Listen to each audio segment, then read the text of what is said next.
साथियों नमस्कार। और आज का जो विशेष सेशन है वो ऐसे टूल्स एंड टेक्निक के बारे में है जो कि शारीरिक शिक्षा में बहुत ही महत्वपूर्ण है और कई सारी महत्वपूर्ण परीक्षाओं में इनके बारे में प्रश्न पूछे जाते हैं और इनको जानना भी बहुत ही आवश्यक है। तो आइए शुरू करते हैं। मापन यंत्र ऐसे टूल्स और टेक्निक जिसके थ्रू बहुत सारे शरीर के और अन्य जो भी खेल कूद है उनके ऐसे कौन से पैरामीटर्स हैं जिनको हम मापने में उपयोग करते हैं। तो सबसे पहले हम चर्चा करेंगे गोनियोमीटर की। गोनियोमीटर से मांसपेशी की कार्य क्षमता को मापते हैं गोनियोमीटर। और दूसरा यहाँ पर है मायोग्राफी। ये एक टेक्निक है जिसमें मांसपेशी की संकुचन की क्षमता को मापते हैं। और नेक्स्ट वन है सिनेमैटोग्राफी, जिसके अंतर्गत खिलाड़ी की कौशल युक्त क्रिया का अध्ययन करते हैं। Next one biopsy technique. इसमें मांसपेशी के तंतुओं का वर्गीकरण के लिए इसका उपयोग किया जाता है। मसल्स के जो टिश्यूज हैं उनका क्लासिफिकेशन करने के लिए बायोप्सी टेक्निक का उपयोग करते हैं। नेक्स्ट वन इलेक्ट्रोमायोग्राफी, जो मसल्स की क्रिया करने की जो क्षमता है उसको मापने के लिए इलेक्ट्रोमायोग्राफी का उपयोग करते हैं। Next one dynamometer. डायनमोमीटर इसमें कमर, हाथ और पैरों की जो ताकत है उसको मापने के लिए डायनमोमीटर का उपयोग किया जाता है। Next one wind goes. आपने देखा होगा क्रिकेट मैच में भी कि हवा का वेग मापने के लिए इसको कई बार उपयोग में लाया जाता है, इसको बोलते हैं wind gauge. Next one manometer. इसमें हाथों की पकड़ की ताकत मापने के लिए इसका उपयोग किया जाता है मैनोमीटर का। Next one stethoscope. इसमें आपने देखा होगा कई डॉक्टर्स इसको गले में लटका करके और पेशेंट का हार्ट बीट चेक करते हैं। इसके थ्रू हार्ट बीट चेक करते हैं और इसका शेप इस प्रकार से होता है स्टेथोस्कोप। नेक्स्ट वन बीपी के बारे में हम यहाँ पर चर्चा करने जा रहे हैं। स्फेग्मोमैनोमीटर।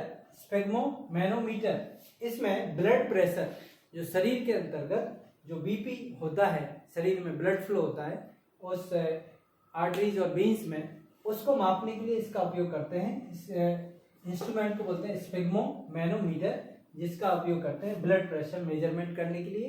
और सामान्यतः बीपी जो होता है वो 80 से 120 mmHg होता है, मिलीमीटर ऑफ मरकरी इसका यूनिट है mmHg। नेक्स्ट हम चर्चा करेंगे स्टीडियोमीटर।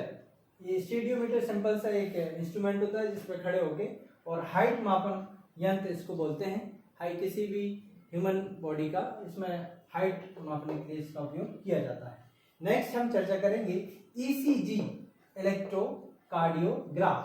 इसमें आपने देखा होगा यदि किसी को हार्ट से रिलेटेड प्रॉब्लम है तो इस प्रकार का एक ग्राफ ECG कराने के बाद ये प्राप्त होता है, जिसमें ये ग्राफ का असमानता चेक करते हैं। लब डब जो साउंड होता है, यदि इसमें कहीं पर कुछ ग्राफ में इरेगुलर शेप में यदि ग्राफ होता है तो उससे ECG टेक्निक से हार्ट का जो काम करने की जो तरीका है उसके बारे में ECG से टेस्ट करने के बाद पता लगाते हैं।